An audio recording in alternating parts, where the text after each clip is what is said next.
अब you stand. क्या होता है, एक बार सिकंदर भारत को जीतने के लिए वो भारत में प्रवेश करता है। भारत में प्रवेश करने के बाद वो तक्षशिला जाता है।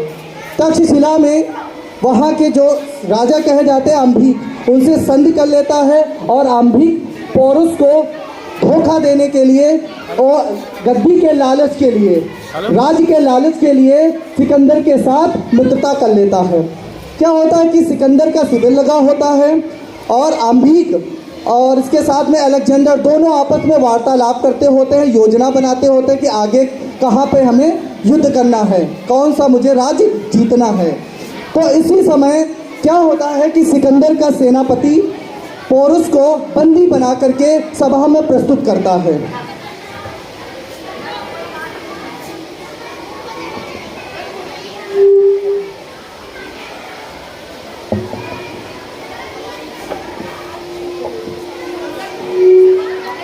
सम्राट की जय हो। आपके दरबार में मुजरिम को हाजिर किया जाता है। यह भारत वीर भी यवन राज का अभिवादन करता है। बंधन में पड़े हुए भी तुम अपने आप को वीर मानते हो पुरराज। हे यवन राज, सिंह तो सिंह ही होता है, वह चाहे वन में रहे या पिंजरे में। किंतु पिंजरे में पड़ा हुआ सिंह कुछ भी पराक्रम नहीं कर सकता। यार अवसर मिले तो अवश्य करता है। हे यवनराज, ऐसा कि हमारे शास्त्रों में कहा गया है कि बंधन हो मरण हो, जीत हो या हार हो, दोनों ही अवस्थाओं में वीर पुरुष समान रहता है। वीर भाव को ही वीरता कहते हैं। सम्राट, यह बहुत बातनी है, इसको मार देना चाहिए। ठहरिए, मेरी मित्रतापूर्ण संधि अस्वीकार करने में तुम्हारा क्या आशय था? अपने राज्य की रक्षा और राष्ट्रद्रोह से छुटकारा। मित्रता करने में विराज दो। हे पुरराज, ये कैसे? यवनराज, यह भारत एक राष्ट्र है, इसमें बहुत से राज और बहुत से शासक हैं। तुम मित्रतापूर्ण संधि से खंडित करके भारत को जीतना चाहते हो। हम भी इसका प्रत्यक्ष प्रमाण है। भारत एक राष्ट्र है, यह तुम्हारा कथन गलत है। यहाँ तो राजा और प्रजा आपस में द्वेष करते हैं। हे यवनराज, वह सब हमारा आंतरिक मामला है, उसमें भारी शक्ति का हस्तक्षेप असहनीय है। अलग धर्म, अलग भाषा और वेशभूषा होते हुए भी हम सब भारतीय हैं। हमारा राष्ट्र विशाल है। हे यवनराज, ऐसा कि हमारे शास्त्रों में कहा गया है कि समुद्र के उत्तर में, हिमालय के दक्षिण में दो देश स्थित है, वह भारतवर्ष है, जिसकी संतानें हम भारतवासी हैं। तो क्या मेरा भारत पर विजय प्राप्त करना कठिन है? केवल कठिन ही नहीं, असंभव है। हे दोस्त, क्या तू नहीं जानता कि तू इस समय विश्व विजेता सिकंदर के सामने खड़ा है? जानता हूँ, कि सत्य तो सत्य ही है। हम भारतवासी गीता के संदेश को कभी नहीं भूलते। तो क्या है तुम्हारी गीता का संदेश? याद युद्ध में तुम मारे गए तो सर को प्राप्त करोगे, अथवा जीत गए तो राज्य का सुख भोगोगे। इसलिए संताप रहित होकर युद्ध करो। बस रहने दो अपनी गीता को। हे पुरराज, तुम हमारे कहती हो, बताओ तुम्हारे साथ कैसा व्यवहार किया जाए? जैसा एक वीर दूसरे वीर के साथ करता है। धन्य हो वीर, वास्तव में तुम वीर हो। धन्य है तुम्हारी मातृभूमि। हे सेनापति, तुम वीर पुरराज को बंधन से मुक्त कर दो। जो आज्ञा सम्राट। धन्यवाद। जय हिंद।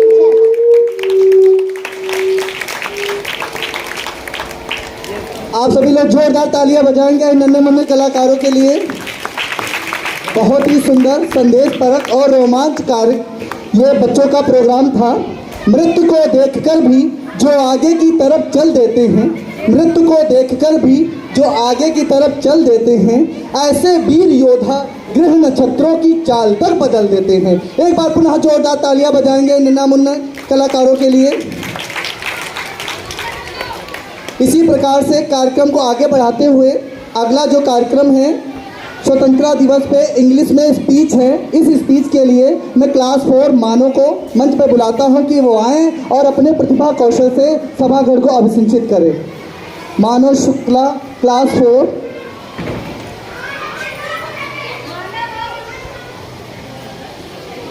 ये बात हवाओं को बताए रखना, ये बात हवाओं को बताए रखना, रोशनी होगी चिरागों को जलाए रखना। लहू देकर जिसकी हिफाजत हमने की, लहू देकर जिसकी हिफाजत हमने की, ऐसे तिरंगों को सदा दिल में बसाए रखना, ऐसे तिरंगों को सदा दिल में बसाए रखना।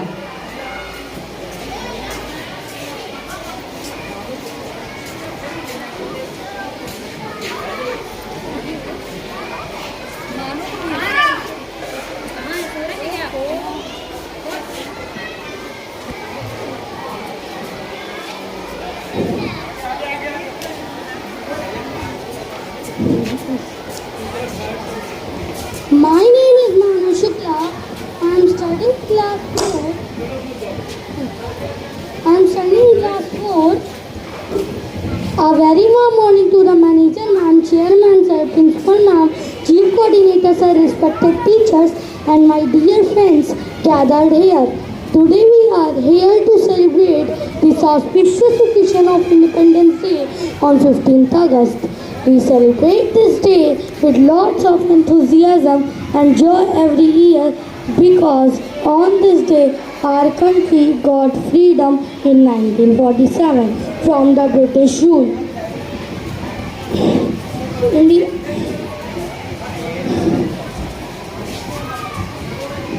We are here to celebrate 77th number of Independence Day.